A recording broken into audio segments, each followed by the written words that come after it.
नमस्कार दोस्तों, अल्फाज डायरी वाईडीएस में आपका स्वागत है। रिच डैड पुअर डैड का ये अध्याय 7 है, जिसमें सबक 6 दिया गया है और वह सबक है सीखने के लिए काम करें, पैसों के लिए काम ना करें। यदि आप चैनल पर नए आए हैं तो प्लीज़ चैनल को सब्सक्राइब कर बेल आइकन को क्लिक कर लें और वीडियो को लाइक व शेयर करना ना भूलें। चलिए शुरू करते हैं। 1995 में मैंने सिंगापुर के एक अखबार में इंटरव्यू दिया। युवा महिला रिपोर्टर समय पर आ गई और इंटरव्यू तत्काल शुरू हो गया। हम एक आलीशान होटल की लॉबी में कॉफ़ी की चुस्कियां लगा रहे थे और मेरी सिंगापुर यात्रा के उद्देश्य पर चर्चा कर रहे थे। मैं प्लेटफॉर्म पर जिगलर के साथ बैठने वाला था। वे प्रेरणा पर चर्चा करने वाले थे और मैं अमीरों के रहस्य पर बोलने वाला था। एक दिन मैं भी आपकी तरह बेस्ट सेलिंग लेखक बनना चाहती हूँ, उस महिला ने कहा। मैंने उसके कई लेख पढ़े थे और मैं उनसे प्रभावित हुआ था। उसकी लेखन शैली दमदार और स्पष्ट थी। उसके लेखों में पाठकों की रुचि जगाने की क्षमता थी। आपकी शैली बहुत बढ़िया है, मैंने जवाब में कहा। कौन सी चीज़ आपको अपने सपनों को हकीकत में बदलने से रोक रही है? मेरा काम कहीं का कहीं जाता है, उसने शांतिपूर्वक कहा। हर आदमी कहता है कि मेरे उपन्यास बढ़िया हैं, परंतु कुछ नहीं होता। इसलिए मैं अखबार के लिए काम कर रही हूँ। कम से कम इससे मेरा खर्च तो चल जाता है। क्या आप इस बारे में कोई सुझाव देना चाहेंगे? हाँ बिल्कुल, मैंने उत्साह से कहा। सिंगापुर में मेरा दोस्त है। वह एक स्कूल चलाता है जहाँ लोगों को बिक्री संबंधी प्रशिक्षण दिया जाता है। वह सिंगापुर में कई चोटी के कॉरपोरेशन के लिए सेल्स ट्रेडिंग कोर्स चलाता है और मैं समझता हूँ कि उसके कोर्स में शामिल होने से आपका कैरियर बहुत ज़्यादा विकसित हो जाएगा। उसका शरीर सख्त हो गया। आप यह कहना चाहते हैं कि बिक्री सीखने के लिए मुझे स्कूल जाना पड़ेगा? मैंने सहमति में सिर हिलाया। आप सचमुच ऐसा कह रहे हैं या मजाक कर रहे हैं? एक बार फिर मैंने सहमति में सिर हिलाया। इसमें गलत ही क्या है? मैं अब अपने शब्द वापस लेना चाहता था। उसे मेरी किसी बात से बुरा लग गया था और अब मैं सोच रहा था कि कितना अच्छा होता अगर मैंने उसे कुछ भी सुझाव नहीं दिया होता। उसकी मदद करने की कोशिश में अब मैं खुद के सुझाव की रक्षा करता नज़र आ रहा था। मेरे पास अंग्रेजी साहित्य में मास्टर डिग्री है। मैं सेल्समैन बनना सीखने के लिए स्कूल क्यों जाऊं? मैं एक प्रोफेशनल हूं। मैं एक प्रोफेशन में प्रशिक्षित होने के लिए स्कूल गई थी ताकि मुझे सेल्समैन न बनना पड़े। मैं सेल्समैनों से नफ़रत करती हूं। उन्हें केवल पैसा चाहिए होता है। तो आप मुझे बताएं कि मैं सेल्स का अध्ययन क्यों करूं? अब वह अपना ब्रीफकेस ताकत से बंद कर रही थी। इंटरव्यू ख़त्म हो गया था। कॉफ़ी टेबल पर मेरी एक बेस्ट सेलिंग पुस्तक रखी हुई थी। मैंने उसे उठाया और उस महिला द्वारा लिखे गए नोट्स को भी अपने दूसरे हाथ में रखा। क्या आप इसे देख सकती हैं? मैंने उसके नोट्स की तरफ इशारा किया। उसने अपने नोट्स पर नज़र डाली। क्या? उसने उलझन में कहा। एक बार फिर मैंने उसके नोट्स की तरफ जानबूझकर इशारा किया। उसके पेट पर उसने लिखा था, रॉबर्ट कियोसाकी, बेस्ट सेलिंग लेखक।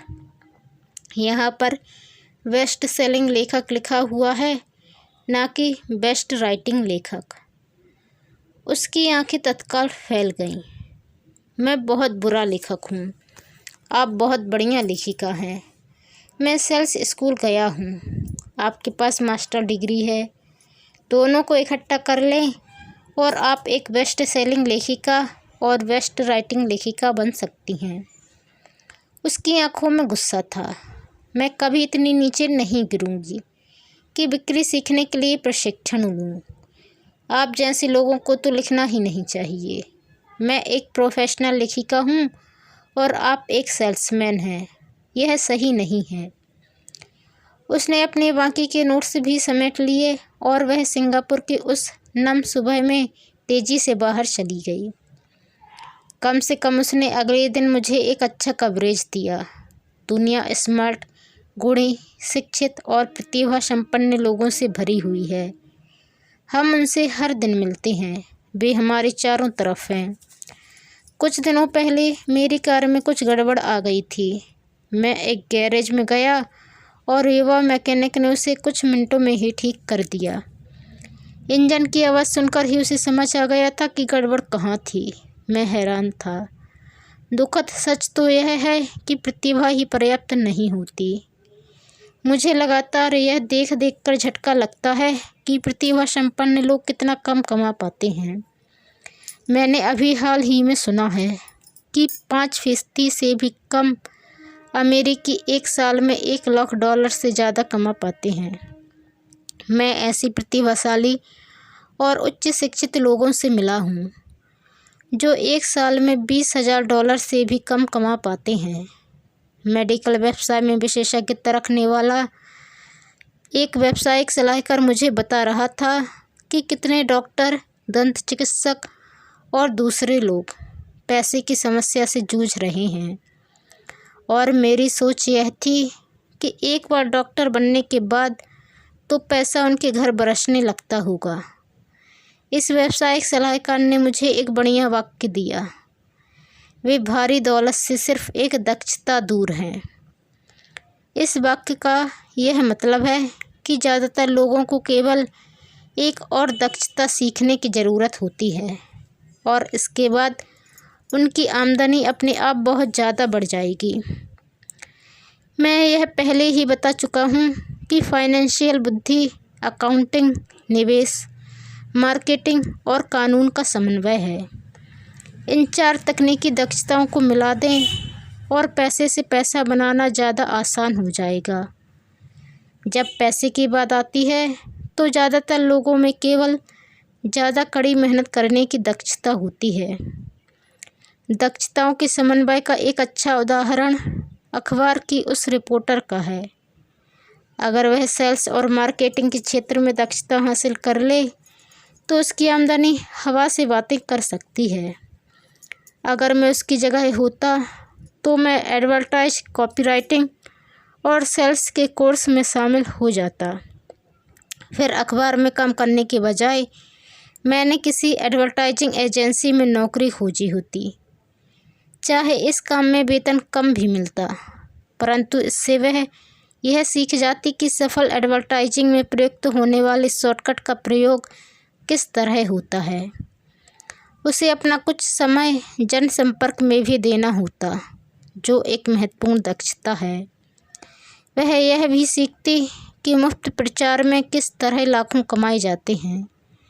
फिर रातों में और सप्ताहों में वह अपना महान उपन्यास पूरा कर सकती थी। जब वह पूरा हो जाता तो वह अपनी पुस्तक को बेचने के लिए ज़्यादा अच्छी स्थिति में होती।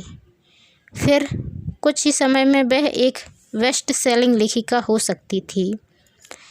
जब मैंने अपनी पहली पुस्तक if you want to be rich and happy don't go to school छपवाई तो एक प्रकाशक ने यह सुझाव दिया कि मैं शीर्षक को बदलकर द इकोनॉमिक्स ऑफ एजुकेशन कर दूं।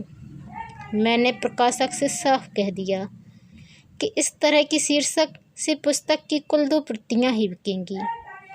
एक तो मेरा परिवार खरीदेगा और दूसरा मेरा सबसे अच्छा दोस्त। दिक्कत यह है कि वे दोनों ही इसे मुफ्त में पाने की आशा करेंगे। If you want to be rich and happy don't go to school शीर्षक को जानबूझकर चुटीला बनाया गया था, क्योंकि मैं जानता था कि ऐसा करने से इसे अत्यधिक प्रचार मिल जाएगा। मैं शिक्षा का समर्थक हूँ और शिक्षा के सुधार में विश्वास करता हूँ। अन्यथा मैं अपने पुरातनपंथी शिक्षा तंत्र को बदलने की बार बार मांग क्यों करता। इसलिए मैंने एक ऐसा टाइटल चुना जो टीवी और रेडियो शो पर ज़्यादा प्रचारित हो सकता था, सिर्फ इसलिए क्योंकि मैं विवादास्पद होने से नहीं डरता। कई लोगों का विचार था कि मैं कोई फ्रूट केक था, परंतु पुस्तक बिकी और बहुत बिकी। जब मैं यूएस मर्चेंट मरीन एकेडमी में 1969 में ग्रेजुएट हुआ तो मेरे पढ़े लिखे डैडी खुश हुए। स्टैंडर्ड ऑयल ऑफ कॉर्पोरेनियस ने मुझे अपने ऑयल टैंकर फ्लीट में काम दे दिया। मैं थर्ड मेट था और हालांकि मेरी तनख्वाह मेरे सहपाठियों की तुलना में कम थी, परंतु कॉलेज के बाद पहले काम के हिसाब से ठीक थी। मेरी शुरुआती तनख्वाह $42,000 प्रति वर्ष थी, जिसमें ओवर टाइम भी शामिल था और मुझे केवल 7 महीने काम करना पड़ता था। बाकी के 5 महीने मेरी छुट्टियां होती थीं। अगर मैं चाहता तो मैं एक सहायक शिपिंग कंपनी के साथ वियतनाम जा सकता था और अपनी 5 महीनों की छुट्टियों के बदले में अपनी तनख्वाह दूनी कर सकता था। मेरे सामने एक बहुत बढ़िया कैरियर था, परंतु मैंने 6 महीने बाद ही इस्तीफा दे दिया और मरीन कॉर्प्स में भर्ती हो गया ताकि मैं हवाई जहाज़ उड़ाना सीख सकूं। मेरे पढ़े लिखे डैडी का दिल टूट गया। अमीर डैडी ने मुझे बधाइयाँ दी। स्कूल और नौकरी में विशेषज्ञता का विचार एक लोकप्रिय विचार है, यानी कि ज़्यादा धन कमाने के लिए या प्रमोशन हासिल करने के लिए आपको विशेषज्ञता हासिल करने की ज़रूरत है। इसलिए मेडिकल डॉक्टर्स तत्काल बाल रोग विशेषज्ञ या अस्थि रोग विशेषज्ञ जैसी विशेषज्ञता हासिल करने में जुट जाते हैं। यही अकाउंटेंट्स, आर्किटेक्ट्स, वकीलों, पायलटों और बाकी लोगों के बारे में सही है। मेरे पढ़े लिखे डैडी इसी विचारधारा में विश्वास रखते थे, इसलिए वे डॉक्टरेट मिलने के बाद रोमांचित हो गए थे। वे अक्सर यह मानते थे कि स्कूल में ऐसे लोगों का सम्मान किया जाता है जो कम से कम चीज़ों के बारे में ज़्यादा से ज़्यादा पढ़ते हैं। अमीर डैडी मुझे इसका ठीक उल्टा करने के लिए प्रोत्साहित करते थे। आपको हर चीज़ के बारे में थोड़ा थोड़ा पता होना चाहिए, यह उनका सुझाव था। इसलिए मैंने उनकी कंपनियों में कई विभागों में सालों तक काम किया। कुछ समय के लिए मैंने उनके अकाउंटिंग डिपार्टमेंट में काम किया। हालांकि मैं कभी अकाउंटेंट नहीं बन सकता था, परंतु वे चाहते थे कि मैं उस विभाग में रहकर उसके बारे में मोटी मोटी बातें समझ लूं। अमीर डैडी जानते थे कि मैं वहाँ की शब्दावली को पकड़ लूँगा और यह भी समझ लूँगा कि क्या महत्वपूर्ण होता है और क्या नहीं। मैं एक बस बॉय और कंस्ट्रक्शन वर्कर के रूप में भी काम कर चुका हूँ और सेल्स, रिजर्वेशन और मार्केटिंग में भी। वे मुझे और माइक को सीढ़ी दर सीढ़ी सिखा रहे थे, इसलिए वे चाहते थे कि हम लोग उनके बैंकर्स, वकीलों, अकाउंटेंट्स और ब्रोकर के साथ बैठकों में भाग लें। वे चाहते थे कि हम लोग उनके साम्राज्य के हर पहलू के बारे में थोड़ी बहुत जानकारी रखें। जब मैंने स्टैंडर्ड ऑयल की अच्छी तनख्वाह वाली नौकरी छोड़ी तो मेरे पढ़े लिखे डैडी ने मुझसे दिल खोल कर बातें की। उन्हें कुछ समझ में नहीं आ रहा था। वे मेरे निर्णय के पीछे के कारण को नहीं समझ पा रहे थे, क्योंकि जिस नौकरी से मैंने इस्तीफा दिया था उसमें तनख्वाह अच्छी थी, फ़ायदे बहुत थे, खाली समय भी बहुत मिलता था और प्रमोशन के अच्छे अवसर थे। जब एक शाम को उन्होंने मुझसे पूछा, तुमने नौकरी क्यों छोड़ दी, तो मैं लाख कोशिश करने के बाद भी उन्हें इसका कारण नहीं समझा सका। मेरे तर्क उनके तर्क के दायरे में फिट नहीं हो पा रहे थे। समस्या यह थी कि मेरा तर्क मेरे अमीर डैडी का तर्क था। मेरे पढ़े लिखे डैडी के लिए नौकरी की सुरक्षा ही सब कुछ थी, मेरे अमीर डैडी के लिए सीखना ही सब कुछ था। पढ़े लिखे डैडी का विचार था कि मैं सिर्फ ऑफिसर बनने की शिक्षा ग्रहण करने स्कूल गया था। अमीर डैडी जानते थे कि मैं अंतर्राष्ट्रीय व्यापार के अध्ययन के लिए स्कूल गया था, तो एक विद्यार्थी की तरह मैं सुदूर पूर्व और साउथ पैसिफिक जाने वाले जहाज़ों पर, बड़े फ्रेटर्स पर, ऑयल टैंकरों और यात्री जहाज़ों पर काम करता रहा। अमीर डैडी इस बात पर जोर देते थे कि मैं यूरोप की तरफ जाने वाले जहाज़ों की बजाय प्रशांत महासागर पर अपना ध्यान केंद्रित करूं, क्योंकि भविष्य के देश एशिया में हैं, यूरोप में नहीं। जबकि मेरे ज़्यादातर सहपाठी, जिनमें माइक भी शामिल था, अपने घरों पर पार्टी और मौज मस्ती करते थे, तब मैं Japan, Taiwan, Thailand, Singapore, Hong Kong, Vietnam, Korea, Tahiti, Samoa और फिलीपींस में व्यवसाय, लोगों, बिजनेस की शैलियों और संस्कृतियों का अध्ययन करता था। मैं भी पार्टी कर रहा होता था, परंतु अपने घर पर नहीं। मेरा ज्ञान बहुत तेज़ी से बढ़ रहा था। पढ़े लिखे डैडी कभी नहीं समझ सके कि मैंने यह नौकरी क्यों छोड़ी और इसके बाद मरीन कॉर्प्स में क्यों शामिल हुआ। मैंने उन्हें बता दिया कि मैं जहाज़ उड़ाना सीखना चाहता हूँ, परंतु मैं वास्तव में ट्रूप का नेता बनना सीखना चाहता था। अमीर डैडी ने मुझे बता रखा था कि कंपनी चलाने का सबसे कठिन काम था लोगों से काम लेना। उन्होंने 3 साल तक सेना में काम किया था। मेरे पढ़े लिखे डैडी ने कभी ऐसा नहीं किया था। अमीर डैडी ने मुझे बताया कि खतरनाक परिस्थितियों में किस तरह लोगों का नेतृत्व किया जाए। तुम्हें जो अच्छी चीज़ सीखनी चाहिए वह है नेतृत्व, उन्होंने कहा। अगर आप एक अच्छे नेता नहीं हैं तो आप पर पीछे से भी गोली चलाई जा सकती है, जैसा बिजनेस में किया जाता है। 1973 में वियतनाम से लौटने पर मैंने कमीशन से इस्तीफ़ा दे दिया। हालांकि मैं हवाई जहाज़ उड़ाना पसंद करता था। मैं जेरोक्स कंपनी में काम करने लगा। मैंने इसमें एक वजह से नौकरी की थी और नौकरी के फ़ायदे वह वजह नहीं थी। मैं एक शर्मीला आदमी था और बिक्री का विचार मुझे दुनिया का सबसे डरावना विषय लगता था। जेरोक्स अमेरिका में सेल्स ट्रेनिंग प्रोग्राम्स में बहुत बढ़िया कंपनी मानी जाती थी। अमीर डैडी को मुझ पर गर्व था। मेरे पढ़े लिखे डैडी को मुझ पर शर्म आती थी। एक बुद्धिजीवी होने के नाते वे सोचते थे कि सेल्समैन उनके नीचे के स्तर के होते हैं। मैंने जेरोक्स में 4 साल तक काम किया, जब तक कि मुझे दरवाजे खटखटाने और अस्वीकार कर दिए जाने के डर से मुक्ति नहीं मिल गई।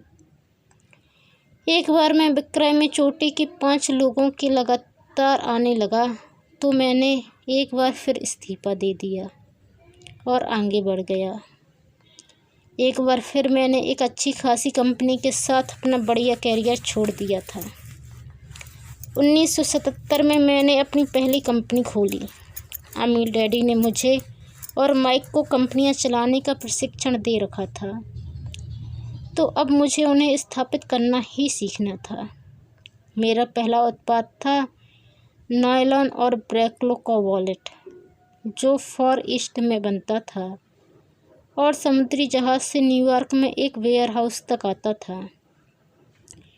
मेरी औपचारिक शिक्षा पूरी हो चुकी थी और अब मेरे पंखों की मजबूती की परीक्षा का समय आ गया था। अगर अब मैं असफल होता तो मैं दिवालिया हो गया होता। अमीर डैडी का मानना था कि 30 साल के पहले दिवालिया होना सबसे अच्छा होता है। आपके पास संभलने का मौका होता है, उनकी सलाह थी। मेरे 30वें जन्मदिन की शाम को मेरा पहला शिपमेंट कोरिया से न्यूयॉर्क के लिए रवाना हुआ। आज मैं अंतर्राष्ट्रीय स्तर पर बिजनेस करता हूँ और जैसा मेरे अमीर डैडी मुझे प्रोत्साहित किया करते थे, मैं विकासशील देशों पर ध्यान केंद्रित करता हूँ। आज मेरी निवेश कंपनी दक्षिण अमेरिका, एशिया, नॉर्वे और रूस में निवेश करती है। एक कहावत है, जॉब एक संक्षिप्त रूप है जस्ट ओवर ब्रोक का, और दुर्भाग्य से वह करोड़ों लोगों के लिए सही साबित होता है। चूँकि स्कूल यह नहीं समझता कि फाइनेंशियल बुद्धि भी बुद्धि का एक रूप है, इसलिए ज़्यादातर कर्मचारी या मजदूर अपने साधनों के भीतर रहे हैं। वे मेहनत करते हैं और अपने बिल चुकाते हैं। एक और डरावनी मैनेजमेंट थ्योरी है। काम करने वाले इसलिए कड़ी मेहनत करते हैं ताकि उन्हें नौकरी से निकाल ना दिया जाए, और मालिक उन्हें केवल इतना देते हैं ताकि काम करने वाले छोड़कर न चले जाएं। और अगर आप ज़्यादातर कंपनियों की तनख्वाहें देखें तो आप पाएंगे कि इस बात में थोड़ी बहुत सच्चाई तो है। इसका कुल परिणाम यह होता है कि ज़्यादातर कर्मचारी आगे नहीं बढ़ पाते। वे वही करते हैं जो उन्हें सिखाया जाता है। सुरक्षित नौकरी खोज लो। ज़्यादातर काम करने वाले कम समय के पुरस्कारों जैसे वेतन और दूसरे फ़ायदों के लिए काम करते हैं, परंतु दीर्घकालीन दृष्टि से यह उनके लिए घाटे का सौदा होता है। इसके बजाय मैं युवा लोगों को यही सलाह दूंगा कि नौकरी खोजते समय वे इस बात पर कम ध्यान दें कि वे कितना कमा रहे हैं, और इस बात पर ज़्यादा ध्यान दें कि वे कितना सीख रहे हैं। रास्ते पर आगे की तरफ देखकर यह तय करें कि किसी खास प्रोफेशन को चुनने के पहले और चूहा दौड़ में फंसने से पहले वे कितनी दक्षताओं में पारंगत होना चाहते हैं। एक बार लोग बिल चुकाने की आजीवन प्रक्रिया में फंस जाते हैं तो वे छोटे हैमल्टर्स की तरह धातु के छोटे पहियों के चारों तरफ घूमते रहते हैं। उनके छोटे पैर तेज़ी से घूमते हैं, पहिए भी तेज़ी से घूमते हैं, परंतु आने वाले कल में भी वे उसी पिंजरे में रहेंगे, नौकरी। जेरी मैगवायर फिल्म में टॉम क्रूज का बहुत बढ़िया रोल था, और इस फिल्म में कई बहुत ज़ोरदार संवाद थे। शायद सबसे यादगार लाइन थी, मुझे पैसा दिखाओ। परंतु एक और लाइन थी जो मेरे हिसाब से ज़्यादा सच्ची थी। यह उस दृश्य में भी जहां टॉम क्रूज फर्म छोड़कर जा रहा है। उसे नौकरी से निकाल दिया गया है और वह पूरी कंपनी से पूछता है, मेरे साथ कौन आना चाहता है? और सब लोग मौन और स्तब्ध हैं। केवल एक औरत बोलती है, मैं आना तो चाहती हूँ, परंतु मेरा 3 महीने में प्रमोशन होने वाला है। यह वाक्य शायद पूरी फिल्म का सबसे सच्चा वक्तव्य है। यह उस तरह का वक्तव्य है जो बिल चुकाने के लिए मेहनत करने वाले लोग हमेशा इस्तेमाल करते हैं। मैं जानता हूँ कि मेरे पढ़े लिखे डैडी हर साल तनख्वाह बढ़ने की आशा लगाए रखते थे, और हर साल उन्हें निराशा होती थी। इसलिए वे फिर से स्कूल जाकर और ज़्यादा योग्यताएं हासिल करते थे ताकि उन्हें एक और वेतन वृद्धि मिल सके। परंतु एक बार फिर उन्हें निराशा ही हाथ लगती थी। मैं अक्सर लोगों से यह सवाल पूछता हूँ, रोज़मर्रा की यह गतिविधि आपको कहाँ ले जा रही है? छोटे हैमस्टर की तरह लोगों को यह देखना चाहिए कि उनकी कड़ी मेहनत का नतीजा क्या निकल रहा है, उनका भविष्य कैसा होगा। Cyril Brickfield, the American Association of Retired People के भूतपूर्व एग्जीक्यूटिव डायरेक्टर का कहना है कि प्राइवेट पेंशन की हालत बहुत ख़राब है। पहली बात तो यह है कि आज काम करने वालों में से 50% को कोई पेंशन नहीं मिलेगी। इसी बात से चिंता होनी चाहिए। और बाकी बचे 50% में से भी 75 से 80% लोगों को नाम मात्र की पेंशन मिलेगी, जो $55 या $150 या $300 प्रतिमाह होगी। अपनी पुस्तक द रिटायरमेंट मिथ में क्रेग एस कॉर्पेल लिखते हैं, मैं एक बड़ी राष्ट्रीय पेंशन सलाहकार फर्म के मुख्यालय में गया और मैं मैनेजिंग डायरेक्टर से मिला, जिसकी विशेषज्ञता बढ़िया रिटायरमेंट योजनाएं तैयार करने में थी। जब मैंने उससे पूछा कि छोटे ऑफिसों में काम करने वाले लोगों को पेंशन से कितनी आमदनी की उम्मीद करनी चाहिए, तो उसने विश्वास भरी मुस्कुराहट के साथ कहा, सिल्वर बुलेट। सिल्वर बुलेट का क्या मतलब होता है? मैंने पूछा। उसने अपने कंधे उचकाए। अगर बुजुर्गों को लगता है कि बुढ़ापे में उनके पास जिंदा रहने के लिए पर्याप्त धन नहीं है, तो वे अपने आप को गोली मार सकते हैं। कार्पेल इसके बाद पुराने रिटायरमेंट प्लान और ज़्यादा खतरनाक नए 401 के प्लान में अंतर को स्पष्ट करते हैं। ज़्यादातर काम करने वालों के लिए यह कोई सुखद तस्वीर नहीं है। और यह तो हुई रिटायरमेंट की बात। जब इस तस्वीर में मेडिकल फीस और दीर्घकालीन नर्सिंग होम सुविधा को जोड़ा जाता है तो तस्वीर डरावनी हो जाती है।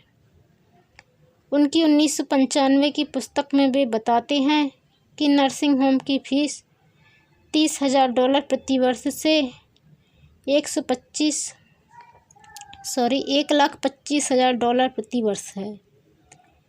वे अपने इलाके के साफ सुथरे परंतु साधारण नर्सिंग होम में गए और उन्होंने 1995 में कीमत को $88,000 पाया। आज भी समाजवादी चिकित्सा वाले देशों के कई अस्पतालों में कई कड़े फैसले लेने होते हैं, जैसे कौन जिएगा और कौन मरेगा। वे यह फैसले विशुद्ध रूप से इस आधार पर लेते हैं कि उनके पास कितना पैसा है और मरीज कितने वृद्ध हैं। अगर मरीज वृद्ध हैं तो वे अक्सर मेडिकल केयर को अपेक्षाकृत युवा व्यक्ति को दे देते हैं। बूढ़ा गरीब मरीज लाइन में सबसे पीछे खड़ा रहता है।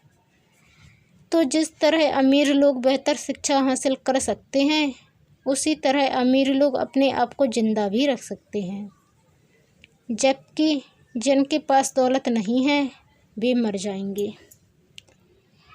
तो मैं हैरान हो जाता हूँ कि क्या कर्मचारी भविष्य में देख पा रहे हैं या उनकी भविष्य दृष्टि केवल उनकी अगली तनख्वाह तक ही जाती है और वे अपने आप से कभी दूरगामी भविष्य के बारे में सवाल भी नहीं करते।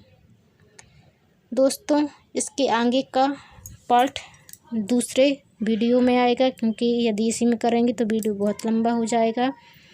तो यदि आप चैनल पर नए आए हैं तो चैनल को सब्सक्राइब करें और इसकी मैंने पूरी प्लेलिस्ट बना दी है, तो उसमें जाके आप इस बुक की समरी शुरू से लेकर लास्ट तक आराम से सुन सकते हैं। और इसमें बहुत सी चीज़ें हैं जिनको यदि आप अपने जीवन में अमल में लाते हैं तो आपकी जीवन बहुत ज़्यादा संवर जाएगा और गरीबी से आपको निजात मिल जाएगी।